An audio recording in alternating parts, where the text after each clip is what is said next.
Assalamualaikum warahmatullahi wabarakatuh. Perkenalkan, nama saya Siti Latifah Majasari, nomor mahasiswa 192101004. Di sini saya akan menyampaikan materi dengan judul Periodik 5 Tahunan, Pembangunan 5 Tahun.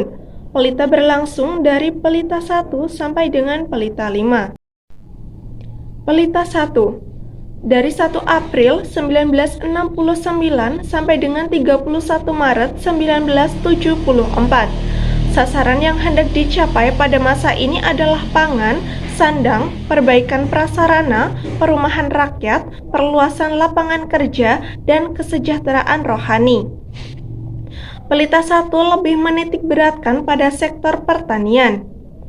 Keberhasilan dalam Pelita 1 yaitu yang pertama, produksi beras mengalami kenaikan rata-rata 4% setahun.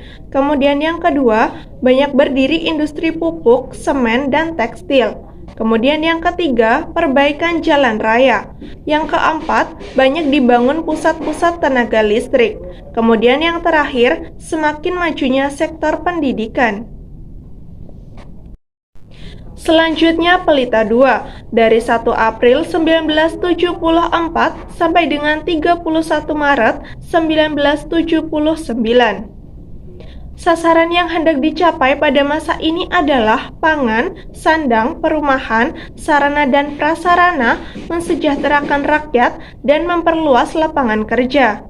Pelita 2 berhasil meningkatkan pertumbuhan ekonomi rata-rata penduduk 7% setahun. Perbaikan dalam hal irigasi, di bidang industri juga terjadi kenaikan produksi, lalu banyak jalan dan jembatan yang direhabilitasi dan dibangun. Kemudian Pelita 3, dari 1 April 1979 sampai dengan 31 Maret 1984. Pelita 3 lebih menekankan pada trilogi pembangunan.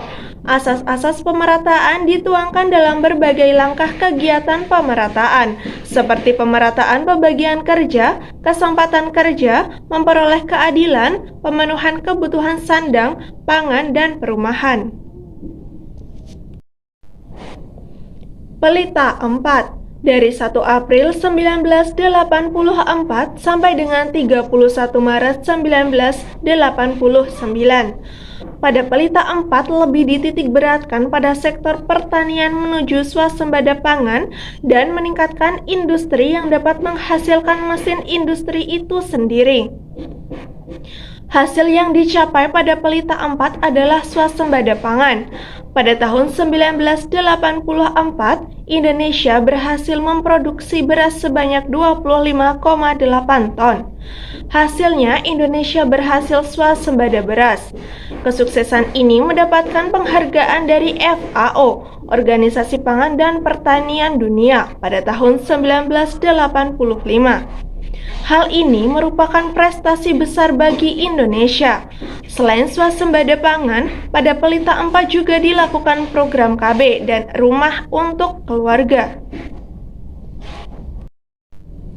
Selanjutnya Pelita 5, dari 1 April 1989 sampai dengan 31 Maret 1994. Pada Pelita 5 ini lebih menitik beratkan pada sektor pertanian dan industri untuk memantapkan swasembada pangan dan meningkatkan produksi pertanian lainnya, serta menghasilkan barang ekspor. Pelita 5 adalah akhir dari pola pembangunan jangka panjang tahap pertama. Lalu dilanjutkan pembangunan jangka panjang kedua, yaitu dengan mengadakan Pelita 6 yang diharapkan akan mulai memasuki proses tinggal landas Indonesia untuk memacu pembangunan dengan kekuatan sendiri demi menuju terwujudnya masyarakat yang adil dan makmur berdasarkan Pancasila. Peran Indonesia pada pembangunan masa Orde Baru dalam teori dependensi. Orde Baru memilih perbaikan dan perkembangan ekonomi sebagai tujuan utamanya dan menempuh kebijakannya melalui struktur administratif yang didominasi militer maupun dengan nasihat dari ahli ekonomi didikan Barat. DPR dan MPR tidak berfungsi secara efektif.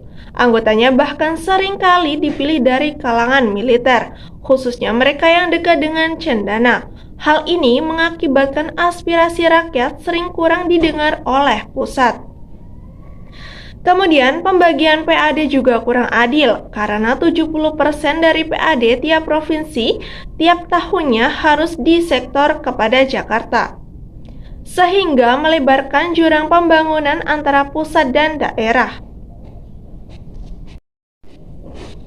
Selanjutnya, dalam sebagian pihak ada yang kelompok pertama mengacu pada peran yang dimainkan Amerika Serikat jauh sebelum peralihan kekuasaan nasional terjadi di tahun 1965.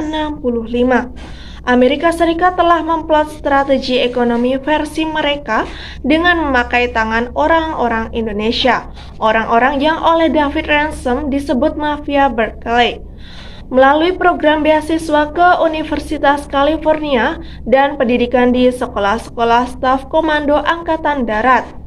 Sejak awal 1960-an, Amerika Serikat berusaha mengintrojeksikan paradigma ekonomi yang berorientasi liberal kapitalis terhadap para ekonom sipil dan kelompok militer Indonesia. Sekian penjelasan materi dari saya, kurang lebihnya mohon maaf. Wassalamualaikum warahmatullahi wabarakatuh.